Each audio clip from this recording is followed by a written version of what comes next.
So tonight, instead of watching a movie that I rented, I watched Netflix because Netflix had the premiere of a film written and directed by a woman. It's one of the writers from Orange is the New Black, Sîan Heder. And it's one that premiered at Sundance, and I have been looking forward to since. I almost forgot that it was released, and then I saw a tweet about it, and I was like, oh my god, yes, it's this weekend. The film is called Tallulah, and it stars Ellen Page and Allison Janney. But really, the person who steals the film is Tammy Blanchard. Like, if there's any justice in the world, she will be remembered at the end of the year for giving one of the best performances of the year because she's so good. Like, everyone in the film is good. She's great. She's on, like, crazy levels of greatness in this film. The plot is that Ellen Page is a woman who lives, at the beginning of the film, with her boyfriend in a van. They drive around. She doesn't like having attachments. She doesn't want to feel needed. She doesn't want to feel like she needs anybody. And the boy has clearly, like, not, or has clearly gotten sick of this and needs his roots back and wants to just start a family. And when he tells her that, she just is like, no, I do not want. And if that's what you want, and you can just go. So he just goes. And I got to point out, I read at least one review from one of the worst film reviewers that is currently paid to continually review films, who lives in New York, where he stated at the beginning of his review that that the boyfriend left because Ellen Page's character started talking about babies, which is fucking sexist and wrong, because the whole point is that the dude is the one that's talking about babies, and she's the one that's like, no. And it's a very key plot point that's very instrumental to explaining the behaviors of both characters. And if you're gonna fuck that up in your review, like, did you even fucking watch the movie? This guy's an asshole. It's one of my least favorite film critics. Back to the movie. So she goes to New York trying to find either this boyfriend or his mother, because that's the only person she really knows. She doesn't actually know her, but she knows where she lives. She has no money. She's trying to figure this out. This does not work out for her. So she goes to a fancy hotel to try to, find some food. She's a freegan. So she's like eating food from trays when this woman, clearly high on, I don't know, lots of things, pulls her in and asks her, mistaking her for housekeeping, asks her to watch her child while she goes on a date. This does not go well, obviously. And the woman comes back, clearly not the best mother, at least at this juncture in her life. And so the Ellen Page character feels that the child is unsafe there and just makes this rash decision to take the child and ends up back at the ex-boyfriend's mom. And then that's the rest of the film. I'm not going to tell you how the rest of the film plays out, but that's the main, like, gist of how you get into the plot. And then what you get is a mixture of Ellen Page and Allison Janney's character sort of bonding, and then the Tammy Blanchard character, who's the mother, going through the angst of having lost her child, of having never really wanted a child, of clearly being in what's probably an abusive relationship. And so what you're presented at the beginning with these characters and what you find towards the end of the film really explains everything, as a film should.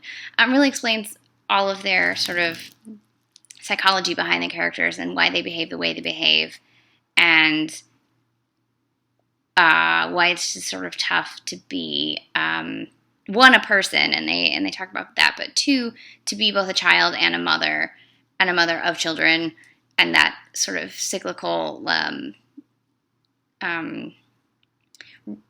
where at first you have to take care of the child, and then the child grows, and do you ever really not need your parent, and what happens if you never really had a good parent? And there's a lot of things being discussed in this film, and I think a lot of it is left open, so you sort of take what you will from it, and she doesn't judge any of the characters, and she doesn't say any of the characters are more right than the others, and just a whole lot of views of motherhood are shown, including I always fuck up her name, Uzu Aduba from Orange is the New Black. She's in there, and she's from Child Protective Services, and she's pregnant. And she's a very interesting scene with the Tammy Blanchard character where you can clearly see two different kinds of ideas of what it is to be a good mother sort of being discussed. And another great scene is between Tammy Blanchard and Allison Janney, who are both mothers who have ostensibly lost a child. Allison Janney's the mother of the boyfriend who she hasn't seen in 2 years. And you just get a lot of balancing, and you find out sort of why Ellen Page has issues with family connections as well. I thought it was a pretty good first film. I think it's definitely got,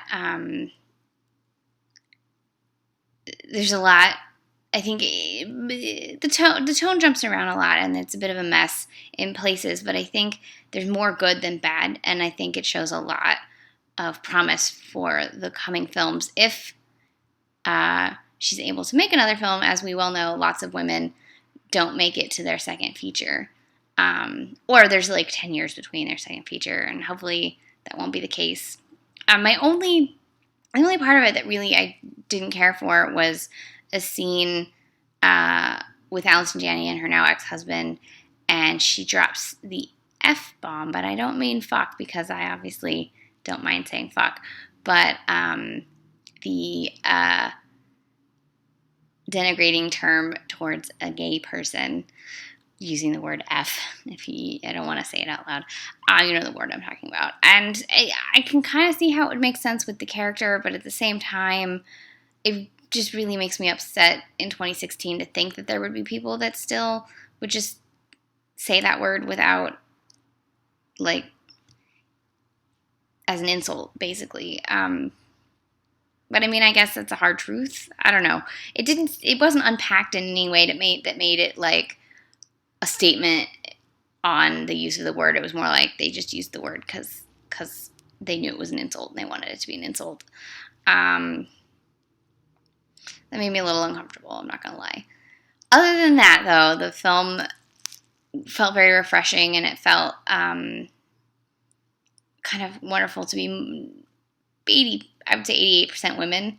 It's pretty good when a film is mostly women, and to have a very refreshing look at how hard it is to be a mother from someone who's had 2 children. And I think this goes to my whole thesis from last year, where women telling women's stories is so important, that she's able to craft so many different facets of motherhood, because I think a lot of women go through so many different facets as a mother. It's not like there's 5 different kinds of mothers. It's like there's 5 different phases of how you feel about having children. And not that there's 5, there's probably a ton. But there's multiple phases of how you feel about having children, and you go through all of them. And a lot of films don't acknowledge that. They show, like, different types of moms as if they're always that way. And I think that's unfair to the complexity of motherhood. And I think this film really speaks to the complexity of motherhood in a very honest way. So you can watch this film if you have Netflix. It's on Netflix. I don't think they also released it in theaters, which is a shame. But, you know, you should watch it. And I know Ellen Page has another film out by a woman right now. She's in Into the Woods, which is just based on the name of the director. Oh my God. Patricia Rozema. She did Mansfield Park. I love that movie. It is not playing in Atlanta, so I have not seen it yet. I think it's on demand on TVs, but not on like VOD on like YouTube, which I hate when movies do that, because I just want to rent it, okay? It's not playing here. Anyways, kudos to Ellen Page for being in 2 films opening this week, directed by women.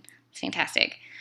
So again, this is from 2016. It's written and directed by Sîan Heder, and it's starring Allison Janney, Ellen Page, and Tammy Blanchard, and I think it's well worth your time if you have the Netflixes, and you can watch it.